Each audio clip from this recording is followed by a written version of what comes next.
Hello and welcome to another episode of Talking About Adaptability. Today we're going to Australia to Mr. Julian Matter.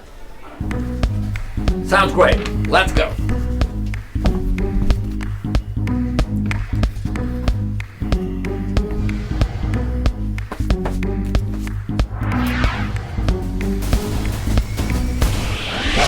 Yes, there we are, ladies and gentlemen, and welcome to another episode of Talking About Adaptability. And today's guest is Mr. Julian Mather, all the way from Australia. But before I introduce you, I would like to know, what's the first thing that comes to mind if I say adaptability? Essential 21st century business skill. Wow, let's talk. Wow, Mr. Julian, that was a beautiful sentence. I have to write that down. Can you explain it a little bit? Yeah, we are moving into changing times where change is happening faster. The ability to learn, unlearn, and relearn is an essential career and business skill that each and every one of us has to have. So I work with people with video, and people think that I would be teaching them video skills first, and I go, no. It's here we've got to get sorted first, because if you don't have this ability to understand that change is coming fast, you need these skills. It's a barrier that we need to remove first. Yeah. So let's introduce you. You're Julian Mather, and your specialist is making videos. You're very easy with smartphones. And I met you, I think, 3-4 years ago when we were both on stage at a convention in Singapore. And I was intrigued by it because, 10-15 years ago, we all had these big cameras, and it was very expensive. And it's not only, for me, it's not only a matter of the advantage of the smartphone, but you have to be creative to have a sort of professional set and use it. So is that what you teach people? Yeah, I teach people that we are going into the video age. We all know now that we don't meet, we Zoom, we don't read, we watch. Stores have gone from brick and mortar to click and order. It is time now that we are communicating differently, and video is just one of the tools. It's not the tool, it's not the be all and end all, but we have to understand that we need to get into mixed media, and we need to be able to use video as easily as we send an email. So when people think that they've got to learn video, they get these ideas that, I've all of a sudden got to become a cinematic, video maker and a movie maker and a storyteller. No, you don't. You don't. You just have to be able to go, I need to connect with somebody for my business. Is it better that I send an email, or is it better for this time that I send a video message? And you make a decision like that, and you just use the tools which are all available now. Sending a video message is so easy. So just getting into video at that level, and then once you've got that, okay, let's add another layer on the top, ways that you can, add some more interest to your videos, just like you are here. I mean, if you notice, when I came on, I had a big smile on my face. That's because I was watching your video production, the intro, 30 seconds there. And as you know, and I know, that's you in your own, home office set. But this technology is available, and it's really cheap, and we can use it. Absolutely, because a lot of people think if you have a picture like this, that you actually have a giant studio for 40 meters wide. But the only thing, it's not a secret that you need a green screen this big, and and we are in this kind of technique. Now, there's a strange thing that I noticed is that. Because I follow you for a couple of years, and you're very determined in teaching people how to work with smartphone and video. But it's only since a couple of months that I saw that your target group is 40, 60-year-old people, or 30, 50, what is it? So did you change your target group or not? Yeah, very much so. And this ties in beautifully with adaptability. Yeah. Is that 3 years or so ago when I got into this, my target market Mhm. was corporates, governments, and large organizations. And that was moving towards that. And I was taking training programs in and doing keynotes to those sort of audiences. Then COVID hit. And as we all know, things changed. And I have Yep. been battling for over 18 months, working with organizations who, video is, they know that they've got to do it, but it really is low on the list. So, Yeah. yeah, maybe 4 or 5 months ago, I made a decision. I'm going to pivot. It's an overused word, but I've got the skills to be able to adapt quickly. And when I say quickly, I really changed maybe in a day and a half to 2 days, completely Wow. changed my message, changed my focus, changed my graphics, just did everything and said, I'm going to head this direction now. Because it's people out there, it's people like you, Yep. it's speakers, it's consultants who are needing to use video now. But Hmm. everyone's really scared about using it. Not so much because of the technology, it can look confusing.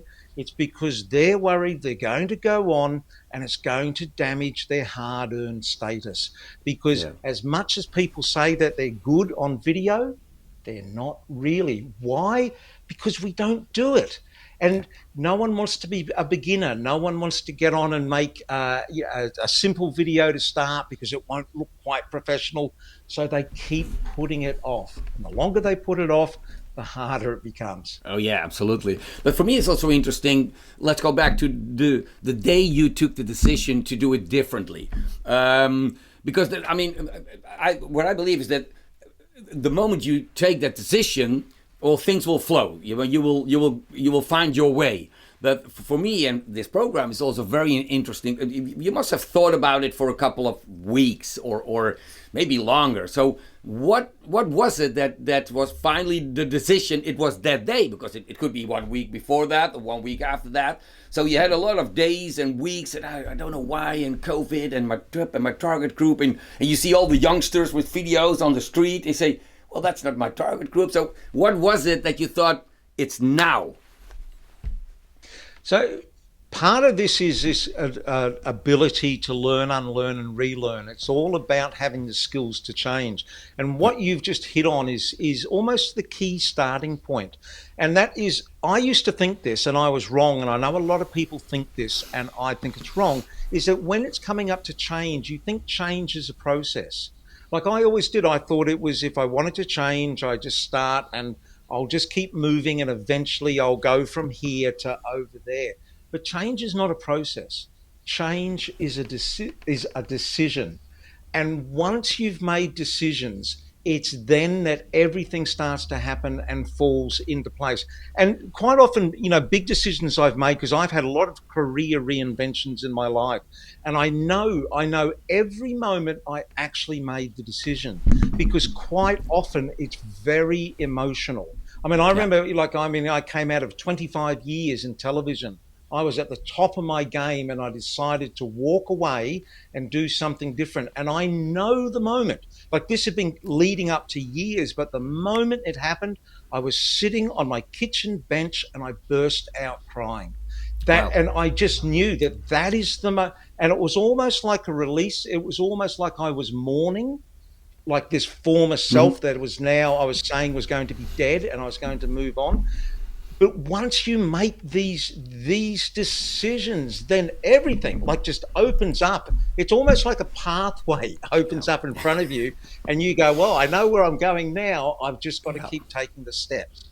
Yeah, yeah, very nice. Yeah, because when you take the decision, it also creates a sort of energy, because you have to take action. You have to do something. Otherwise, sometimes there's also no way back. If you take the decision. But for a lot of people, that is the hardest thing to do. To change job, to change your lifestyle. That is for a lot of people. And you can talk about food or smoking, drinking, whatever. If you change that. I mean, the moment you take the decision, you have to go for it. You also said something interesting, that you mentioned 2 or 3 times the word unlearn, and I love that, because last 20, 30 years, depends on your age, we've learned a lot of things, but we're in this ever-changing world we're living right now. So some things you may have learned are not that well, or you cannot use. So can you give an example what you unlearned?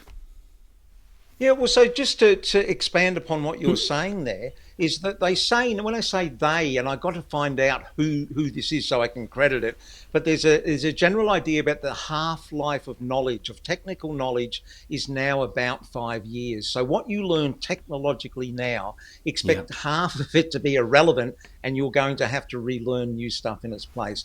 And also, this is a lovely metaphor that knowledge used to be like a lake. So we went to school, we went to university, we amassed this knowledge of a lake of knowledge, and then we just went in with our little bucket and we took a bit of knowledge when we needed it.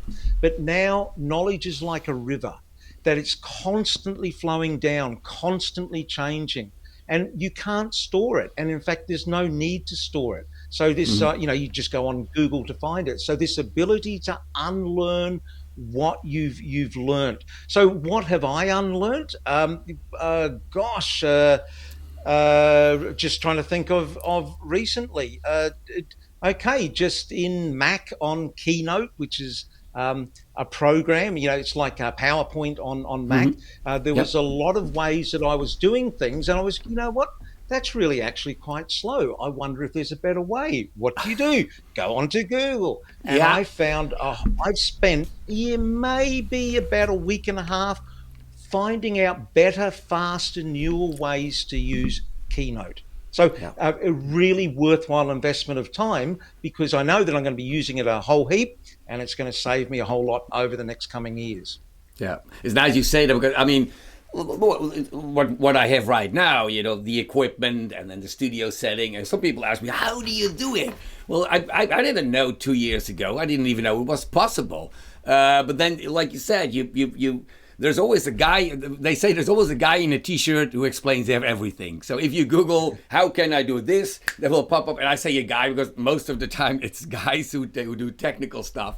And that is there's always a solution for something, but you have to put a lot of time in it. I mean, it took me a lot of time to set up this studio, but it's also a creative process. So how do you see that? I mean, a lot of people say, well, I'm not creative. I can buy I have a smartphone, but I don't know how to use it. Do you have a lot of trainings to teach people from step one? Because like I said, all the youngsters, I've got 2 kids, it's all the time, TikTok, and they are used to selfies. But a lot of people of 40, 50, 60 years, they're sort of afraid to put the iPhone in front of their face. How do you deal with that? Yeah, so what I do is actually what you were saying before, the people in the T-shirts, the guy in the T-shirt.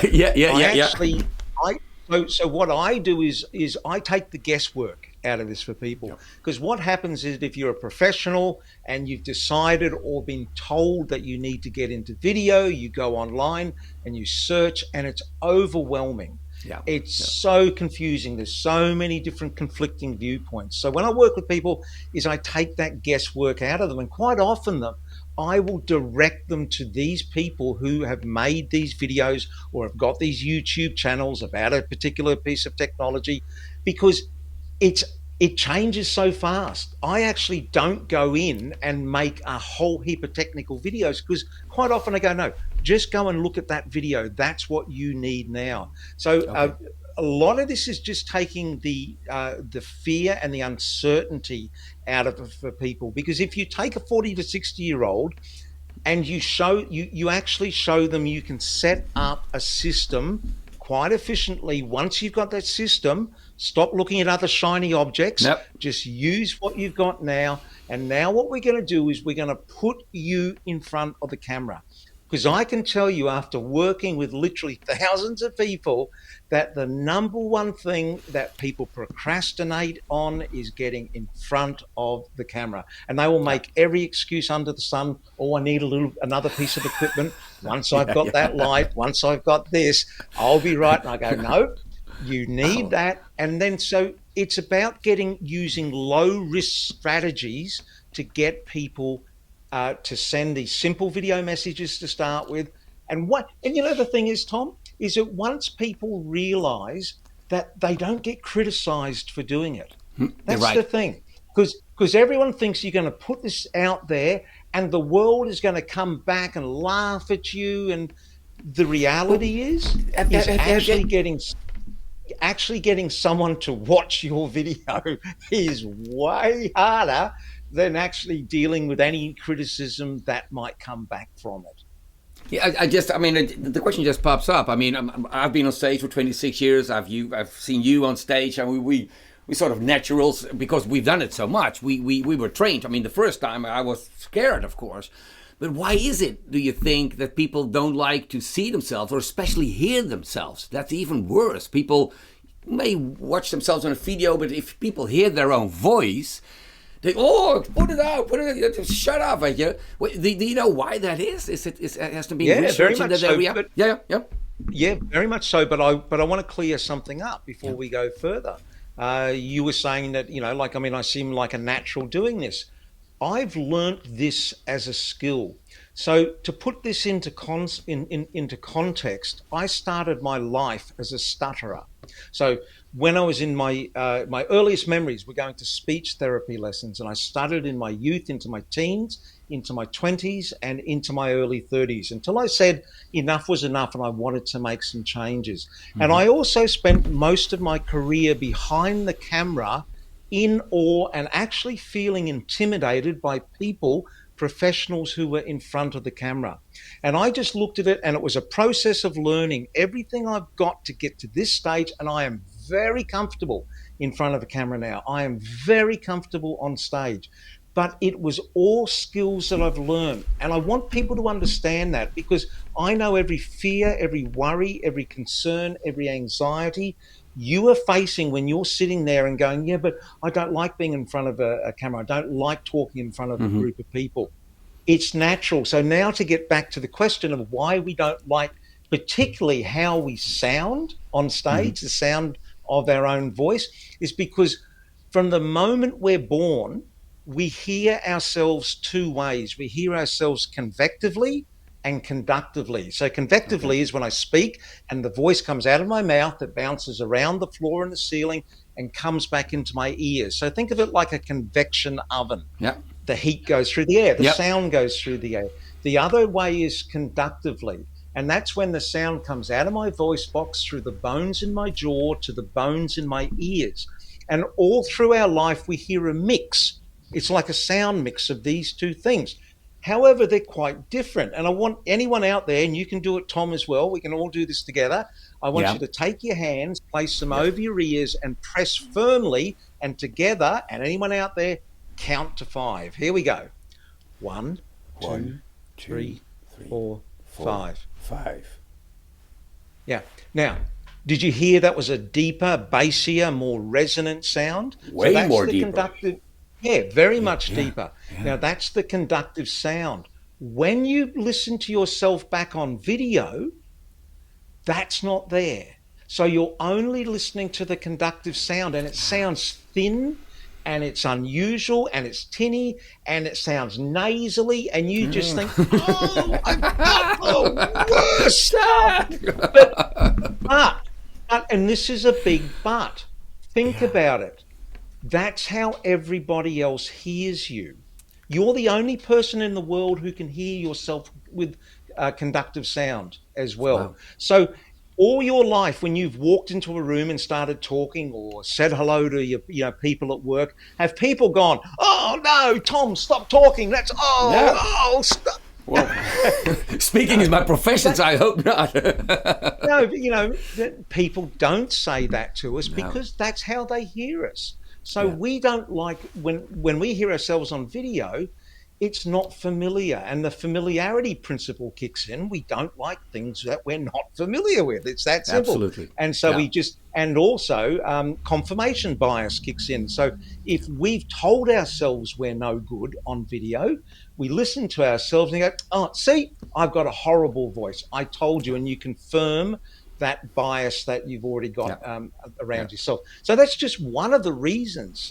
Then there's, how we see ourselves. It's physiologically. And so when I work with people, I get very clear up the front whether they've got any concerns about their confidence of being on camera, or their clarity of message, or their belief that they are the right people to be saying this. And if they've got any of those concerns, I send them off to another course that I've got called Fearless and Famous, which is all about this mindset and getting you into the right frame of mind that you can hop confidently in front of a camera and make authentic videos, make mistakes, be vulnerable with a service mindset, saying to the people out there, I'm here on this video to help you. And when you're not thinking about yourself and you're thinking about your customer, you'll be amazed at how easy this gets. Yeah. Right, and I mean it's amazing how tough this self-image is, and I can tell you I want to get back to this if it's okay with you, that you have stuttered, and I had it too when I was 10 till 18.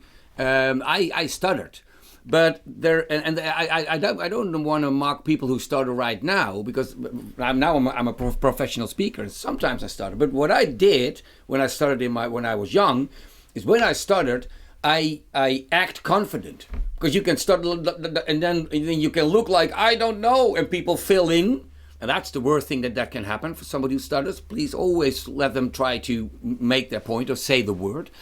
But when I started, I just started and I just keep looking focused till I had the word, and people were just okay, and then suddenly people didn't even notice I was stuttering, because I was sort of so confident in my beliefs that gave me later the confidence to be on stage. So when I did not stutter, I already had the body language and the looks and the. I mean, can you relate to that or not? Oh, very much so. So, in that, just before this question, what you're saying here, and I was talking about being on video, I get very passionate about that. But that's information and knowledge that I've been saying over and over and over again. And it sounds like I wouldn't stutter. But if we were having just a regular back and forth conversation on a topic that I didn't know much about, you'll hear me it's just little bits. I go, and and ums and ahs start kicking in. But what you were saying as well, silence is okay. And it's one of the things that you learn from being on stage and being on camera a lot, is actually silence is okay, because in general conversation, silence isn't good, because other people jump in and take your spot, which is why we use ums and ahs as filler words to stop people taking our place in the conversation. It is. But when we're in front of a camera or when we're on stage, we're holding court. It's our time. No one's going to take this from you. So you can actually leave silence in there, and you get used to it after a while, and you get very comfortable with the silence. And as we know, you can use pauses really effectively as well. So this is just what you're saying, that this is a skill, to find that you started as well. This is a skill that you can learn. And this comes back again to making the decision. Do you want to keep going on doing things the way that you've been doing them and unhappy with the results, or do you want to change that? And that will happen. That process will happen when you make that decision. Yeah, very good. Yeah. Oh, that is my studio manager. He always calls in when I forget something. Sorry for that. Yes. Yes. Oh, yes. Yeah, that's a great example. Yeah, I almost forget. Thank you. No, I will. Yeah. Yeah, I will. Thank you. Sorry for that. She was saying, because she was listening in the studio next door, that sometimes I give workshops in stand-up comedy, and most of the time, we're in a company, 20, 25 people, and there is always those 3 or 4 guys from the marketing or from sales, and they're standing like there with the suit, and they have to talk, and they know how to present themselves, and it's always that they think that they are the most funny or the most naturals.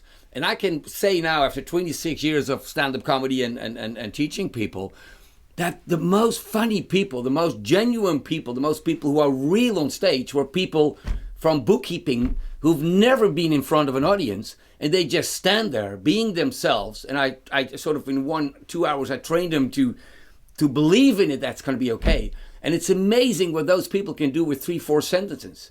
And so maybe that relates to you with your video, that people I don't have a video face and I don't have a video body, or what would people say of me, and I'm afraid to put me on this white screen and it's so clear. So, but the most genuine people that I've seen speaking on those workshops are people who've been never in front of an audience. Can you relate to that also? Oh, very much so. And you've got to understand that now authentic videos work really well, because you've got to understand the time that we're living in. We're living in a time where banks have let us down, churches have let us down, politicians have let us down. So we trust people more than we trust brands. It's also a time when technology is dehumanizing the workplace, and we're tired of picking up a phone and speaking to a machine. We want to speak to a real person giving us just straight answers. So authentic videos work really well now. And this is the great thing about authentic videos. You can't be a little bit authentic, right? Mm-hmm. So if you try to manufacture the video, or try to, be someone, that you're not who you think you should be, maybe act like a TV presenter, or how you think a professional corporate person should present, it doesn't work, because either you're authentic or you're not. Now, what's authentic? Because people get confused about this.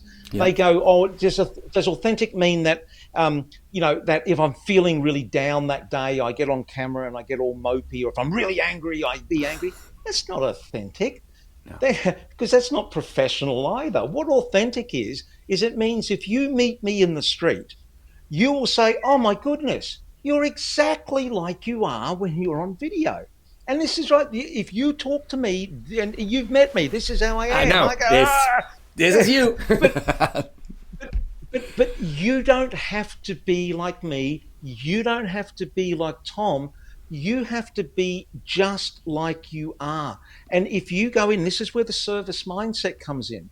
If you go in with a service mindset where you're turning up on video to help somebody solve their problem, they will love you. And here's the thing, you don't have to try to be anybody else. You were born with this unique personality, whatever it is, and it works brilliantly right now. There's never been a better time to get on video and do this authentically, because it's what everyone wants, and the technology is just getting easier by the month. Yeah, absolutely. Okay, let's close off, because I am talking about technology. You had a post that there is this new phone, and well, it's my own program, so I think it's allowed to say this iPhone 13, and you loved it or not? I mean, what is I made pictures, I made movies in Singapore of the convention with iPhone 8, I believe, and I loved it. There's this software, you can create your own Hollywood movie on the street. It was really amazing what I did. What I thought I did. Sorry for that. But where are we going to? What is the biggest challenge for the video market in this year, or maybe next year? What is there an end or a beginning? Right. So just to clear things up, you're looking at me right now on an iPhone 7. Wow. It is not anything from about an iPhone 7 on is great technology. You don't need anything more. iPhone 13 has just come out. What I was referring to that is that they now have this what's called bokeh, which is like an out of focus background. And there was a lot of people who were using bigger DSLR type cameras because it could get that look. And a lot of people, it made them feel professional. My point about the iPhone 13 was this: now it can do that, and it can do it on a smartphone. And it's the tipping point. It was almost like I was just waiting for that to come in, because where is video going? That's the point of this, is that traditional video and photography, you have a box with a sensor in the back and a lens on the front. You can't make glass any clearer. Sensors have got about as good as they're getting. The advances in all of this are in computational power, and that's what smartphones do. They take a half decent image and apply computing power to it, and make it look really good. We are just in the infancy of computing power. We've got, in the future, we've got quantum computing coming in, but this is the future. And it's another reason why I recommend using smartphones, because it's where all the exciting stuff is happening. Exactly. And I still have my iPhone 8 and it works great. And I make videos on it. I mean, there's brilliant software out there. Well, Julian, thank you very much. We had a great conversation. And I always at the end have the last question. And I have to ask, may I ask you a personal question? Yeah. Great. Well, I've got 8 questions over here. And we've got the wheel of questions. And if you don't mind, we are kind of because I didn't explain that. Number 1 is the most easy question, and number 8 is the most difficult question. So, do you want to pick a number, or shall we ask the wheel to determine what it's going to be? You can. Let's have a bit of fun and ask the wheel. Okay. Yeah. There we go, the wheel. Let's have a closer look. What is the question? 1 is the easy question. 8 is the well, that's a difficult, and it's going to be, it's question 1. That was exciting, wasn't it? I always love this. This is the most easy question, Julian. So, I mean, let's see what they made up. What's your favorite food? Hummus, like hummus. Middle Eastern. I eat it by the bucket load. Industrial levels of hummus. All right. Well, next time I see you live, we're going to have dinner and eat hummus. That's for sure. Thank you very much for joining this program. Let's talk about adaptability. Good luck with all your beautiful video work. And, we keep posted, I guess. Thank you. Bye. Thank you. See you next time. Bye.